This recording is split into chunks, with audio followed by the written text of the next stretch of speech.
जीवन का सबसे बड़ा सत्य है मृत्यु। जन्म लेने के साथ ही व्यक्ति के मौत का समय भी तय हो जाता है। मौत से हर कोई डरता है, लेकिन जो व्यक्ति मौत के सच को समझ जाता है उसे मौत से कभी डर नहीं लगता। मौत कभी भी किसी से भी भेद नहीं करता, फिर चाहे वो राजा हो या रंक, बूढ़ा हो या जवान, हर व्यक्ति के मौत का समय तय रहता है। हमारे शास्त्रों में कहा जाता है कि यमराज ही मृत्यु के देवता हैं और यमराज हमारे प्राण हर लेते हैं। लेकिन कई लोग कहते हैं कि काल हमारे प्राण ले जाता है। हर कोई अलग अलग तरह की बातें करता है, लेकिन आज हम आपको सनातन धर्म के काल, मृत्यु और यमराज के इतिहास से अवगत कराने जा रहे हैं, तो वीडियो को पूरा जरूर देखिएगा। दोस्तों, अगर हम महाभारत को पढ़ते हैं तो उसमें से हमें मृत्यु के देवी के बारे में पता चलता है, जो हमारे प्राणों को हर लेती है। लेकिन अभी आपके मन में सवाल आ रहा होगा कि फिर ये यमराज कौन है और काल क्या है। अगर हम बात करें काल की, तो काल यानी कि मृत्यु काल। मृत्यु काल यानी कि जब मृत्यु का समय निकट आता है, तब जीवात्मा से प्राण और देह का वियोग होता है। इसमें बताया गया है कि हर एक मनुष्य के जन्म और मृत्यु का समय निश्चित होता है, जिसे पूरा करने के बाद वो मोक्ष को प्राप्त करता है। लेकिन ऐसा नहीं है कि सिर्फ काल ही हमारे प्राण हरता है। जब काल हमारा खत्म हो जाता है, तब मृत्यु की देवी आती है। लेकिन क्या आप जानते हैं कि मृत्यु की देवी कौन है?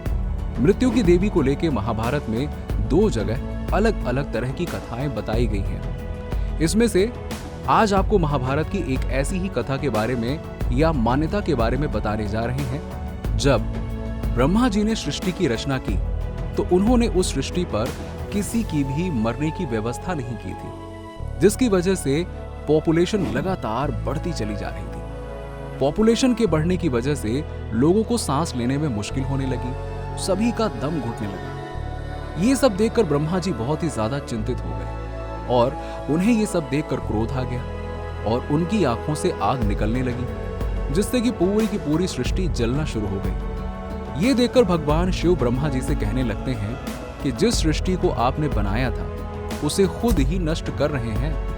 तभी ब्रह्मा जी ने भगवान शिव से कहा कि इस सृष्टि पर इतने ज्यादा जीव जंतु हो गए हैं कि मुझे समझ नहीं आ रहा कि मैं क्या करूं। इसीलिए मैंने अपनी क्रोधाग्नि से पृथ्वी के भार को कम करने के लिए पृथ्वी को जलाना शुरू कर दिया है। तभी शिव ने ब्रह्मा से कहा कि ऐसा करने से सब कुछ नष्ट हो जाएगा, इसीलिए आपको एक ऐसी व्यवस्था करनी चाहिए जिससे लोग बारी बारी से मरें। आप अपने इस क्रोधाग्नि को शांत कर लीजिए। लेकिन जब ब्रह्मा जी इस क्रोधाग्नि को शांत कर लेते हैं, तब उनकी क्रोधाग्नि से एक नारी का जन्म हुआ, जो बहुत ही सुंदर थी, लेकिन उसका रंग काला था और उसने लाल रंग के वस्त्र पहने हुए थे। तभी उस नारी से ब्रह्मा जी कहते हैं कि आज से तुम्हें लोगों के प्राण हरना होगा। तभी मृत्यु की देवी इस काम को करने से मना कर देती है और कहने लगती है कि हे ब्रह्मा जी, आपको इस काम के लिए मैं ही मिली थी। अगर मैं इस काम को करूंगी तो लोग मुझे पापी बोलेंगे। इतना कहकर मृत्यु की देवी रोने लगती है।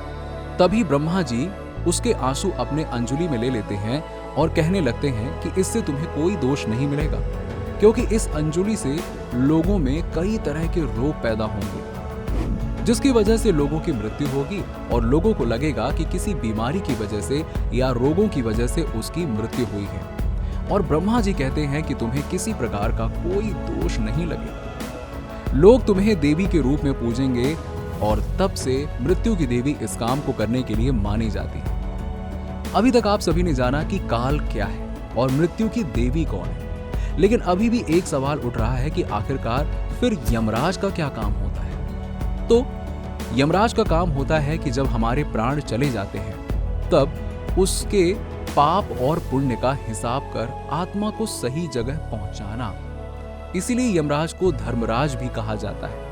और जब हम अपने नर्क या स्वर्ग का सुख भोग लेते हैं, उसके बाद हमारा पुनर्जन्म होता है। तो दोस्तों, उम्मीद करते हैं कि आपको काल, मृत्यु की देवी और यमराज के बारे में अंतर बहुत अच्छे से समझ में आ गया होगा। तो दोस्तों, अगर आपको ये जानकारी पसंद आई है तो हमें कमेंट बॉक्स में कमेंट करके बताइए।